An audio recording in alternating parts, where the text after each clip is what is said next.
A menudo el hombre es sometido a una especie de periodo de prueba por los padres de su esposa, que quieren estar seguros de sus cualidades, sobre todo de su capacidad para conseguir carne. La duración de este periodo es variable, por supuesto, y se encuentra sujeta a las inevitables fluctuaciones de la vida del campamento. Los bosquimanos Kung gozan con una buena discusión. Se les ha descrito como uno de los pueblos más charlatanes del mundo. Resulta muy difícil para un extraño distinguir entre un diálogo exageradamente desaforado y una verdadera riña. La mayoría de las discusiones son acaloradas y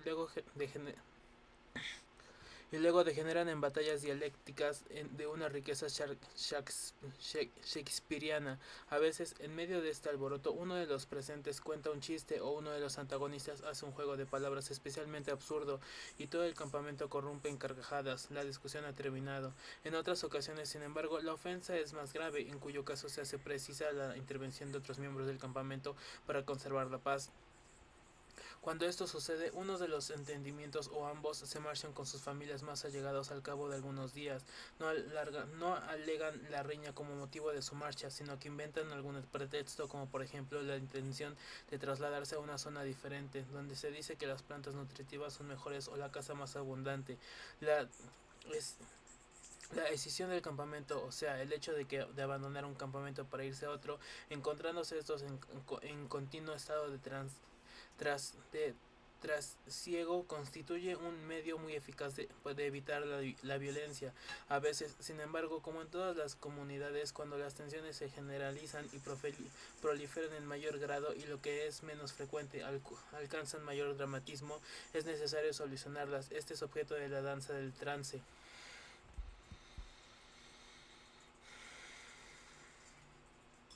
Esta recibe asimismo el nombre de danza medicinal porque su misión específica no solo consiste en eliminar tensiones, sino también en curar a los enfermos. Más exactamente, tiene como finalidad admitida la de divertir, de expresar una espontánea joy de vibre. Cuando, por ejemplo, se ha dado muy bien la casa o hay muchos visitantes gratos en el campamento, y la de curar en cualquiera de los casos, los hombres en trance llevan siempre a cabo alguna curación y sea cual sea el pretexto, la función más valiosa de la danza es la de eliminar tensiones. Las danzas de trance tienen lugar por término medio una vez a la semana en los grandes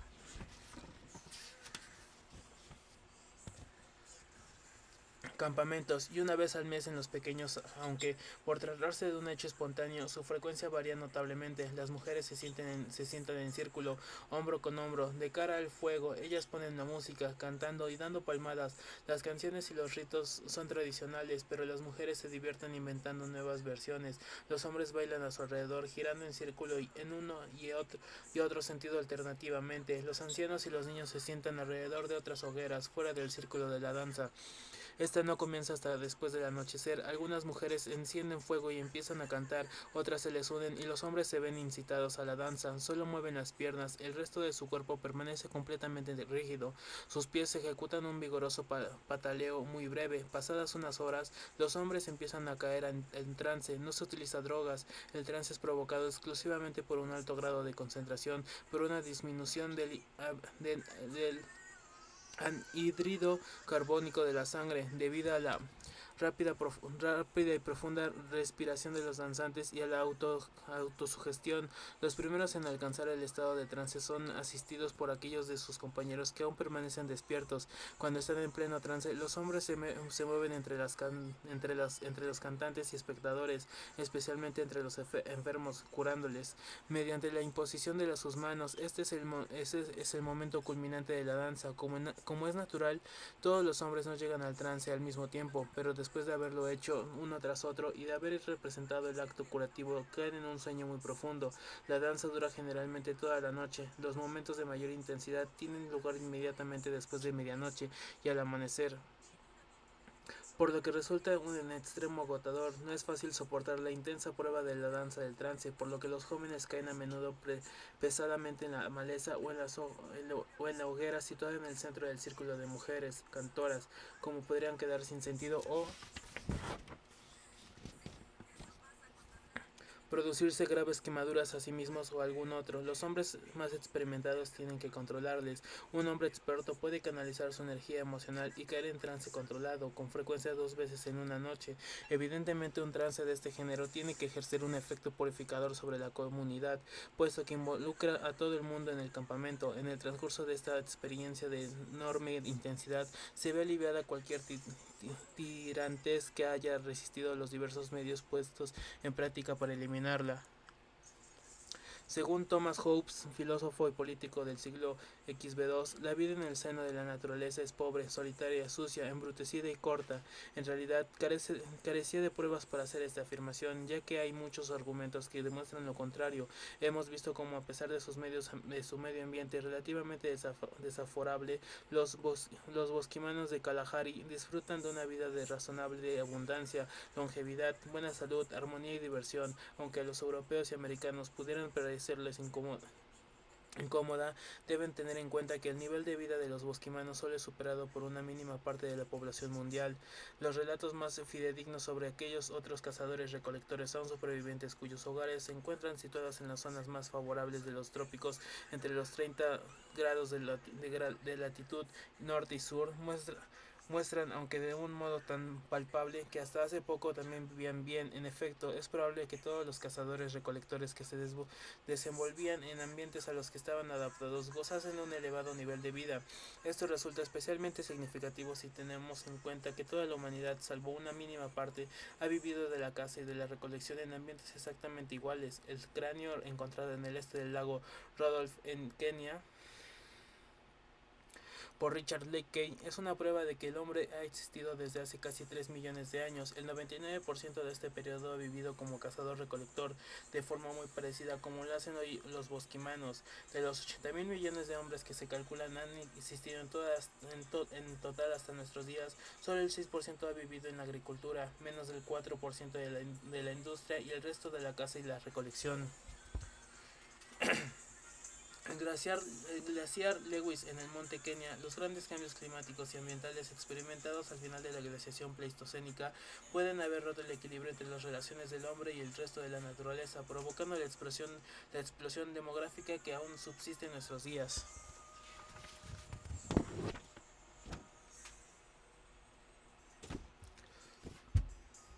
El mapa indica la extensión de la capa de hielo existente hacia el final de la glaciación pleistocénica y señala la distribución global del hombre natural, tanto en el pasado como en nuestros días. A pesar de estar tan distantes, ninguna de ellas está por completo aislada. Los esquimales se ven cada vez más influidos por la sociedad industrializada, en tanto que los Inuits hace mucho tiempo que perdieron sus tierras, aunque algunos de ellos estén iniciando la restauración de los antiguos valores dentro de un contexto moderno. El avance de la población de Brasil hacia su interior está ejerciendo presión sobre los indios brasileños. Durante algún tiempo los pigmeos de Zaire Han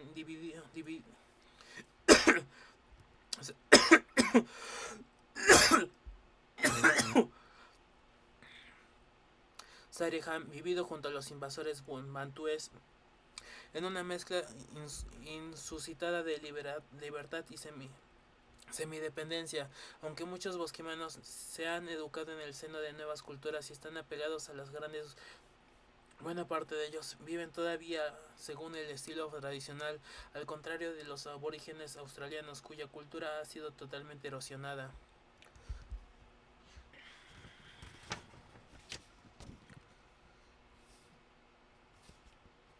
Es probable, por tanto, que la miseria, el hambre, las epidemias y la insensata violencia sean aberraciones recientes.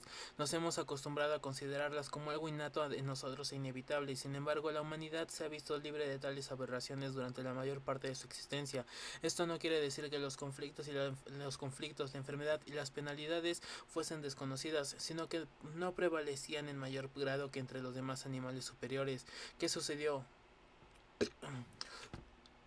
Pues para que todo comenzara a ir mal, sí es cierto que durante miles de años el hombre disfrutó de un elevado nivel de vida, tan alto que no ha podido ser superado por una parte considerable de los pueblos occidentales tras la revolución industrial, porque lo ha hecho todo a perder. Solo podemos hacer conjeturas. Sabemos que hasta hace unos 11.000 años la población humana era limitada y estable. En el pasado se creía que ello era debido a una extinción provocada por duros factores ambientales como el hambre y las enfermedades. Ahora, los minuciosos estudios llevados a cabo por antropólogos con menos prejuicios han revelado hechos suficientes como para poder afirmar de modo contundente que la influencia de los duros factores ambientales no tenían gran importancia. La población de nuestros antepasados debe haberse visto regulada en parte por la mortalidad infantil, pero principalmente por medio del infanticidio, el aborto y los anticonceptivos. Es evidente que las parejas en particular deben de haber estado sometidas a grandes presiones para verse obligadas a recurrir a tales métodos. Las penalidades debieran constituir un motivo incomprensible, pero dadas las condiciones tan favorables que disfrutaban, hay que descartarlas definitivamente. Es muy probable, en cambio, que determinados controles culturales indujesen a las comunidades a regular su población para no rebasar la capacidad del medio ambiente.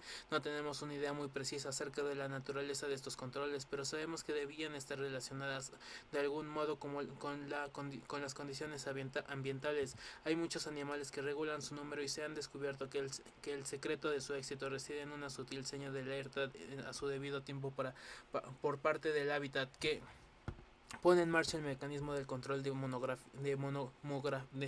demográfico. Esto resulta decididamente más adecuado que multiplicarse hasta que el hambre, las epidemias o ambas causas interrumpan el crecimiento. Así debe de haber sucedido con el hombre. Parte de la compleja relación entre la cultura y el medio ambiente debió de actuar de regulador demográfico antes de que el hábitat se viese comprometido. Por supuesto, tales controles eran inconsistentes. No podía ser de otro modo, ya que entonces cualquiera hubiera podido alterarlos o abandonarlos, sin duda alegando excelentes razones de tipo inmediato, aunque son desastrosas consecuencias a largo plazo. Sin embargo, existe una desventaja insoslable. Los controles internos de esta naturaleza son incapaces de responder a condiciones ajenas a su proceso evolutivo. Todos los organismos son susceptibles de adaptación, el hombre no menos que los demás, pero hay una ley fundamental común a todos los sistemas biológicos, la existencia de un nivel óptimo de adaptación. Si un organismo se adaptase a todos los cambios posibles de su medio ambiente, sería incapaz de hacerlo en condiciones normales de estabilidad, así que organismos como el hombre tienden a ser susceptibles de adaptarse únicamente a una determinada serie de cambios. Si el cambio es demasiado radical, la especie se mostrará incapaz de adaptarse a él. El último gran avance y retroceso de la capa de hielo pleistocénica entre 12.000 y 9.000 años atrás originó tremendos cambios climáticos. Estos a su vez vieron lugar a acusadas modificaciones del medio ambiente, hasta el punto de que especies enteras de animales fueran exterminadas u obligadas a trasladarse a otros parajes. Le siguió el hombre, quien se encontró de pronto en ambientes sobre los que carecía de la adecuada experiencia evolutiva. Los controles mediante los que anteriormente regulaba su población y sus relaciones con otras especies resultaban ahora inoperantes. Esto aceleró en gran manera la dispersión y los desplazamientos de la humanidad, lo cual trajo consigo la separación de muchas especies animales del Pleistoceno, la ocupación de América por el hombre y el cultivo de plantas y domesticación de animales. Algunos pueblos permanecieron en ambientes que les eran familiares y conservaron su estabilidad. Algunos otros recuperaron el equilibrio algún tiempo después. Su población aumenta rápidamente, pues la mayoría inició un proceso expansionista que ha perdurado hasta nuestros días. La población crece con rapidez hasta que se ve frenada por un desastre natural. Entonces sobreviene alguna innovación tecnológica que contrarresta los efectos de la desgracia y la población vuelve a expansionarse. En fuerte contraste con el uso intensivo de la ladera que veremos en la fotografía de la página anterior, tenemos las granjas de ovejas y ganado. Aquí observamos una venta de ovejas al sur de Nueva Gales, en Australia. Abajo, pinturas rupestres de Tacislin, Argelia, un notable contraste entre el desierto de Sahara hoy y su riqueza ganadera en otros tiempos.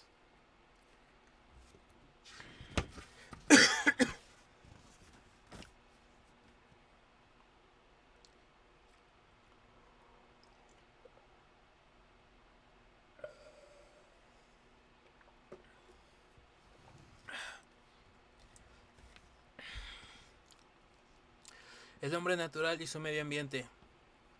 Existen 5 formas diferentes de conseguir alimentos: la caza, la pesca, la recolección, la agricultura y la ganadería. Según hemos visto, las 3 primeras son naturales, en tanto que la agricultura y la ganadería constituyen innovaciones recientes.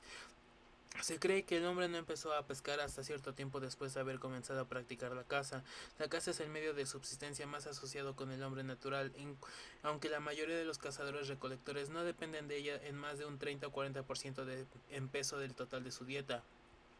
El resto procede de la recolección de plantas. No obstante, la caza sigue teniendo tanta importancia hasta el punto de vista nutritivo como la recolección y aún más en el aspecto psicológico. Esto no debe sorprendernos. En primer lugar, el consumo de carne produce generalmente una sensación de bienestar.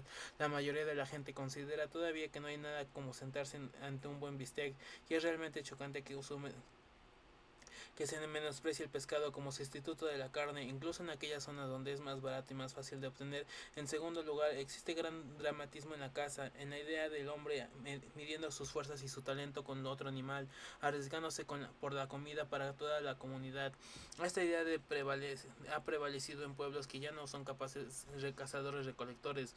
Los manjajires del suroeste de Etiopía, por ejemplo, basan la mayoría de parte de su alimentación en la horticultura y en la recogida de miel, y no más de 15% en la caza. Los búfalos y elefantes africanos son los únicos animales considerados como poseedores y transmisores de vigor o energía vital, y de los dos, el búfalo es el preferido por su carne y por el valor y habilidad que se precisan para darle muerte. Las canciones y danzas acerca de la búsqueda de alimentos están relacionadas en su mayor parte con la fructífera caza del búfalo. Ciertas personas consideran la carne de caza como el único alimento adecuado, tanto si la verdura y la fruta constituyen una parte más abundante de su dieta como en su caso contrario. Los bosquimanos dicen que están hambrientos cuando no han comido carne, aunque se hayan hartado de plantas. Hoy en día la caza desempeña todavía un papel, aunque secundario, en la vida de los europeos y americanos. La caza del zorro, de aves acuáticas, así como el tiro de pichón y de conejo, ponen de manifiesto la garantizada afición a la caza. Existen muchas técnicas de caza, la que precisa una intervención más numerosa en la batida, un método antropiado a los espacios abiertos, tales como la pradera y la tundra, donde se encuentran grandes manadas migratorias, donde existen relativamente pocos refugios para el cazador en solitario. Los esquimales solían aprovechar la migración anual de caribú, especie de reno, para conducir a la manada hasta un lago. Entonces cogía sus botes y disparaban a los animales a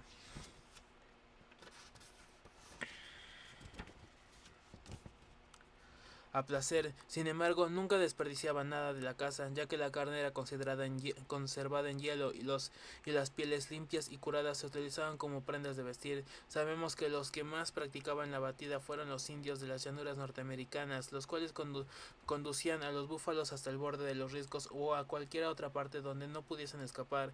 En este modo podían capturar una manada tras otra, y solo cuando los españoles introdujeron el caballo en el siglo XB1 fueron desarrollando gradualmente el arte de cazar animales en su movimiento en grandes cantidades. La batida era también el método utilizado por los indios Shoshone para capturar animales mucho más pequeños. Hombres, mujeres y niños conducían a los conejos en sentido descendiente por pequeños cañones hasta una red, donde los mataban a palos. Los Shoshone cazaban asimismo animales incluso más pequeños, saltamontes, que quedaban listos para comerlos al mismo tiempo que se les cazaba, por el procedimiento de quemar la hierba. Muchos pueblos, sin embargo, cazaban animales individualmente. A menudo el cazador se disfrazaba adoptando el aspecto de una de sus presas, imitando sus sonidos y a veces hasta sus movimientos. Algunas variedades de caza individual requieren gran valor y destreza. Por ejemplo, el método empleado para cazar elefantes por los pigmeos en Buti de Zaire.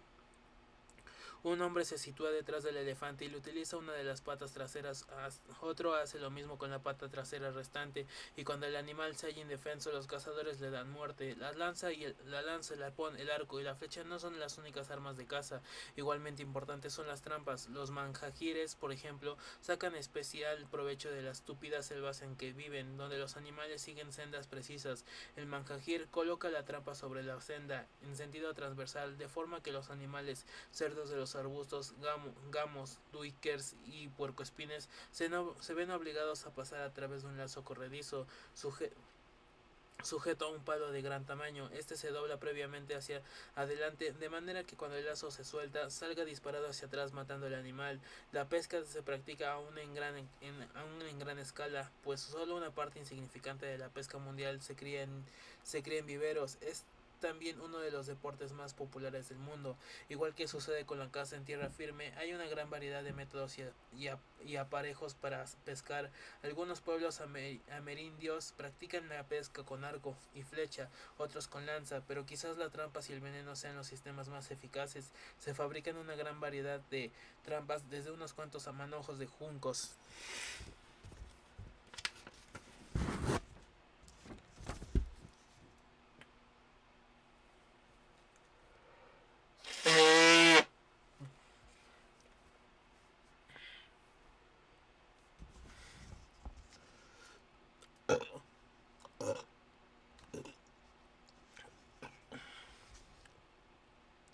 Hasta complicadas estructuras hechas con gran habilidad y cuidado. Algunos pueblos como los Ampoi, que vivían en las mesetas del suroeste de Canadá, cuidaban sus trampas con gran esmero porque dependían de ellas para su subsistencia. Durante los crudos inviernos se nombraba un jefe del salmón para del periodo que registraba el paso de estos peces de mayo a octubre, cuya tarea consistía en decidir quién debía vaciar cada trampa y cómo tenían que repartirse las capturas. Ejercía un control absoluto sobre todas las actividades relacionadas con la pesca. Actividades relacionadas con la pesca, poniendo especial cuidado en que todas las trampas se conservasen en perfectas condiciones. Esto incluía cerciorarse de que ninguna mujer se acercase demasiado a ellas o alguna parte del arroyo salmonero, so pena de perjudicarlas con su sola presencia. Cuando una mujer se acercaba demasiado, el jefe del salmón tenía que rogar a los peces que ignorasen la ofensa. Muchos pueblos indios de América del Sur poseen considerables conocimientos sobre venenos para pescar. El método más corriente de este tipo consiste primero en estancar parcialmente un arroyo con ramas para reducir el mínimo el riesgo de que los peces escapen. Luego se cortan sarmientos y se les machaca, dejando que el jugo caiga en el agua. Este provoca el aturdimiento de los peces que quedan flotando en la superficie, donde los recoge fácilmente. Existen muchos venenos para la pesca, acerca de los cuales poseen los amerindios profundos conocimientos. Estos han contribuido ya al regreso de la química de los insecticidas. El insecticida Derris, por ejemplo, se obtiene a base de un veneno amerindio para la pesca y podrían utilizarse sin duda en más aplicaciones, como en la elaboración de nuevos medicamentos, por citar una de ellas. Una vez que un pez ha sido capturado, debe conservársele fresco, como es natural. Esto debería presentar notables dificultades en los trópicos, por ejemplo, pero como el pescado es solo uno de los varios alimentos que allí se consumen y se dispone de él con regularidad, esto no representa ningún problema. Sin embargo, en algunas zonas como la costa canadiense del Pacífico, la pesca constituye por lo menos la mitad del alimento disponible y aunque en ocasiones resulta enormemente abundante, otras en cambio escasea. Así pues, algunos pueblos como los Tlingit, los Bellacola y los Nok tuvieron que idear sistemas para almacenar el pescado durante meses enteros, sobre todo en los inviernos en que quedaban bloqueados por la nieve. En verano, los Bellacola efectuaban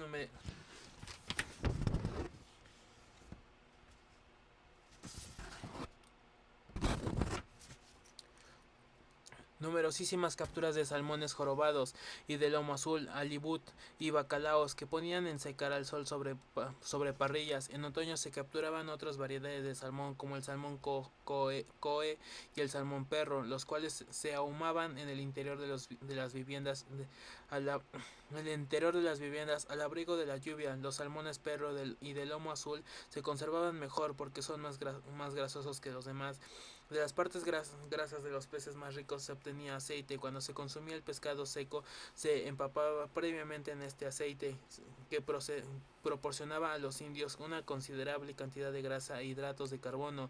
De las huevas del salmón un poco revenidas se elaboraban un producto parecido al queso. También hacían conservas de almejas, sometiéndolas primero al vapor y luego desecándolas. Algunos pueblos de la costa del Pacífico guardaban el pescado seco en hoyos, pero generalmente se colocaba en cestos y cajas que luego se disponían sobre anaqueles. Dentro de cada vivienda parecía ser que el calor era muy penetrante. Al otro lado del Pacífico, los Ainu del Japón amestraban a sus perros para que capturasen peces. Los hombres llevaban 20 o 30 perros a lo largo de las bahías arenosas poco profundas. Al llegar a un punto convenido de antemano. La mitad de los hombres y de los perros permanecían donde estaban y el resto continuaba unos 200 yardas más allá. A una señal establecida, ambos grupos de perros nadaban más adentro en dos filas de uno. Luego los hombres daban un grito y ambas filas describían un arco de circunferencia hasta que sus extremos delanteros se unían. Un nuevo grito y los perros nadaban hacia la playa, cada vez más aprisa. Todo pez situado entre ellos y la playa eran conducidos inevitablemente hacia esta última. Tan pronto como tocaba a fondo, cada perro atrapaba un pez y se lo llevaba a su amo, pero nadie más. En agradecimiento era recompensado con la cabeza del pez. Los Ainu eran uno de los diversos pueblos recolectores de alimentos para quienes el pescado constituía el elemento más importante de su dieta. Esto no tiene nada de particular, había cuenta de su situación geográfica. La mayoría de los recolectores de alimentos que viven muy al norte, por encima de los 60 grados, dependen en gran medida de la carne. La mayor parte de ellos, como los Ainu y los Bellacola, habitantes de las latitudes intermedias entre los 40 y los 50 grados basaban su alimentación principalmente en la pesca, mientras que la subsistencia de la mayoría de aquellos situados en la zona tropical y subtropical 0 grados a 39 grados dependían sobre todo de la recolección de las plantas. La recolección de las plantas silvestres, al igual que la caza, se practica aún en nuestros días sobre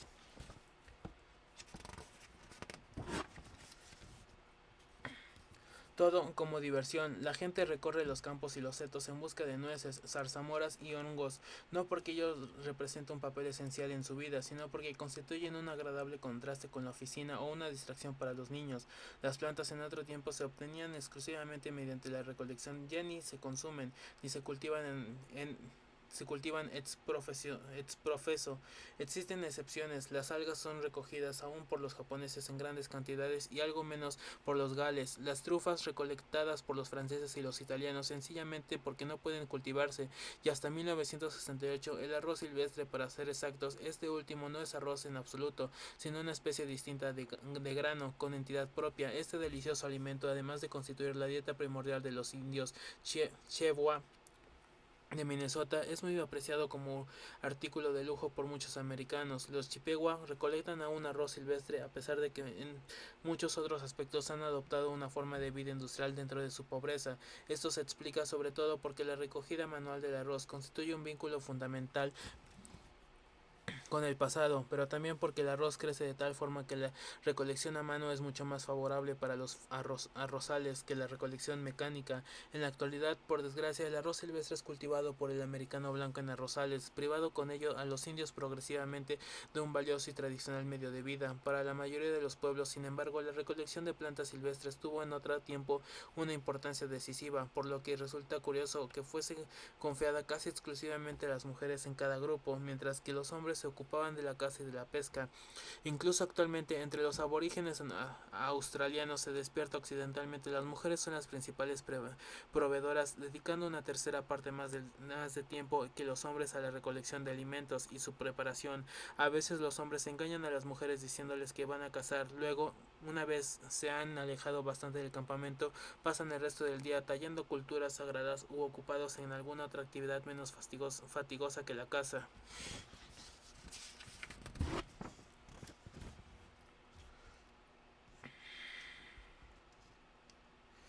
Cuando vuelven con las manos vacías, alegan un pretexto al que las mujeres están bastante acostumbradas. Dicen que han visto pocas piezas y que la caza estaba muy difícil. Los tiwi del norte de Australia tienen clara conciencia de la importancia económica de las mujeres. En ese aspecto las consideran más importantes que los hombres, aunque esta apreciación se emplea no en pro de la liberación de la mujer, sino para justificar la poligamia. El matrimonio de muchas mujeres con el mismo hombre, un misionero, intentó una vez convencer a un anciano tiwi que poseía un impresionante séquito de esposas de que este apareamiento era sacrilegio, y el aborigen respondió: si solo tuviese una o dos esposas me moriría de hambre, pero con las 10 o 12 esposas que tengo actualmente puedo enviarlas en todas direcciones por la mañana, y por lo menos 2 o 3 de ellas es probable que consigan traer algo al final del día, y así podemos comer todos. Se recolectan muchas clases de hojas, semillas, raíces, frutos, bayas, nueces y hongos, manifestando los diferentes grupos de recolectores de alimentos distintas preferencias, desde las nueces mongongo de los bosquimanos hasta el fruto llamado mudhuntk, recogido por los aborígenes de Atkem Land. Dejan la fruta hasta que se arruga como una ciruela pasa, luego la frondan con ocre rojo y esperan a que se seque hasta que se vuelve dura y quebradiza, envuelta en corteza de árbol, se conserva durante meses. Una vez molida forma con ellas una pasta que mezclada con carne de canguro le sirve de alimento. Todos los pueblos que habitan en regiones lo suficientemente cálidas como para disponer de abejas tienen en común una verdadera pasión por la miel.